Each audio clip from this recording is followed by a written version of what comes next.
that? Port Canaveral. All right, that's Florida, okay? Port Canaveral. Now, all week I've been teasing this with a bumper shot, and that's a live shot right there. Kennedy Space Center. And the reason why I am is because Sunday night, Monday morning at 4:15 in the morning, NASA, in conjunction or in cooperation with SpaceX, is going to blast off a Falcon 9 rocket to supply the International Space Station. I'm going to be there covering it, talk to astronauts, going to talk to some folks there. Experience that for a show I do on X, and we're going to bring you as much as that as I can. Looking forward to that. I've never really attended a space launch in person before, so that's why we've been teasing this all week. All right, let's bring in my man, the myth, the legend, Stephen K. Bannon.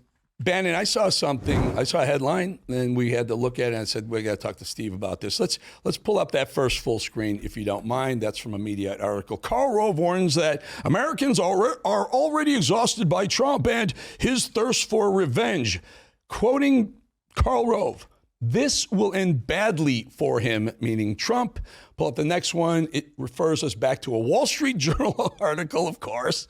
No love for Trump at Wall Street Journal. America gets Trump fatigue. And then if you give me the third full screen, and we see that Mr. Karl Rove was embraced by the Wall Street Journal to write that op-ed. Steve Bannon, what is happening with Rupert Murdoch-owned properties, the Wall Street Journal? Rove is a Fox News contributor, and this Trump derangement syndrome seems to be infecting them as well, does it not? Well, I think it affected them when President Trump, when the election was stolen in 2020. They didn't have him on live, I don't think, for 2 years. They wouldn't even do the rallies. People at REV know that because Right Side Broadcasting and Real America's Voice made its bones in those years as covering President Trump nonstop live and direct. No, I think, Eric, we started the show this morning with Ezra Klein saying the crisis is here, right, because of the terrorists that President Trump's sending to Central America. He's saying the crisis is here. This is the constitutional crisis. Then we had David Brooks. David Brooks lost it yesterday, saying that people had to take to the streets. This was the moment that you had to stop the autocratic breakthrough. I mean, for a conservative, he completely lost it. And then you had Karl Rove. President Trump's breaking people. This has nothing to do with revenge. This is President Trump doing what he said he was going to do, and he's going after the institutions. But see, this country is so corrupt, particularly the colleges. Let me talk to you about this, right? So Karl Rove he was a Bushy. We know he's been Bushy. He was the architect of 43. He was buddies with 41.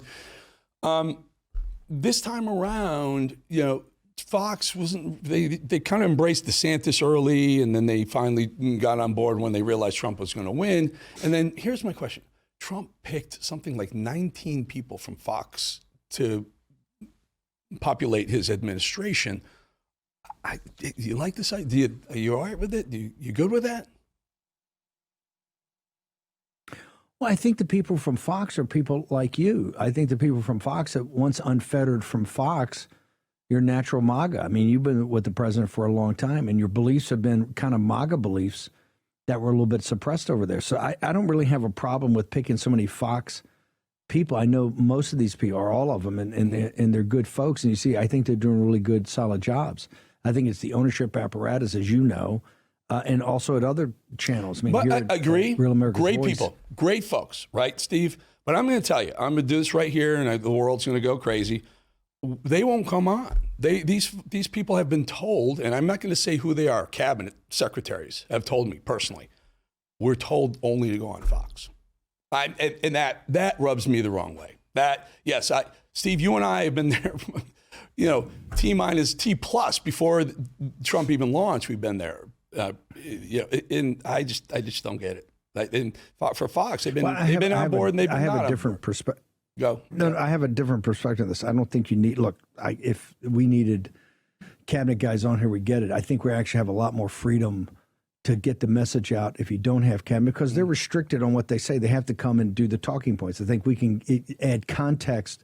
It's very tough to do. This is why we do the cold opens. We put out there what's said and then give some context to it. So, that I don't have an issue with. I think I have an issue is people like Karl Rove, who are essentially a mouthpiece for the Wall Street Journal and for Fox News, now really attacking President Trump and saying, hey, people are getting tired of Trump. It's going to end badly. This is just a mantra they put out and nonstop. Fox is not going to be with President Trump halfway through this. This is what I said at the beginning when he talked about all the inaugural events. I said, hey, wait till 100 days out. And I want to see all the tech bros and everybody's rubbing up on Trump and all the corporatists and everybody's a supplicant down Mar-a-Lago. Wait to the 100th day and let's see who's with us. Who's with us and who's against us. Good point. And they're already starting to peel off, which I think is fine. Eric, you're down for a fight. You know, I'm down for a fight. This audience is down for a fight. Oh, hell yeah. And we'll call them out. We'll call the hypocrisy out because it runs deep. Do I have time? Do I have time for the Steve Bannon soundbite? Guys, play it. I love this. The lawfare of Tish James and Alvin Bragg and Jack Smith and Merrick Garland has been rejected by a landslide by the American people. So the one thing I have to say to Merrick Garland, Lisa Monaco, Jack Smith, Tish James, Alvin Bragg, you wait. The hunted are about to become the hunters. Thank you very much. Well, yeah, that's one. I actually was mad. I was looking for the one where Steve said that there's actually a window for Trump to remain president through 2028. Can you tell us real quickly?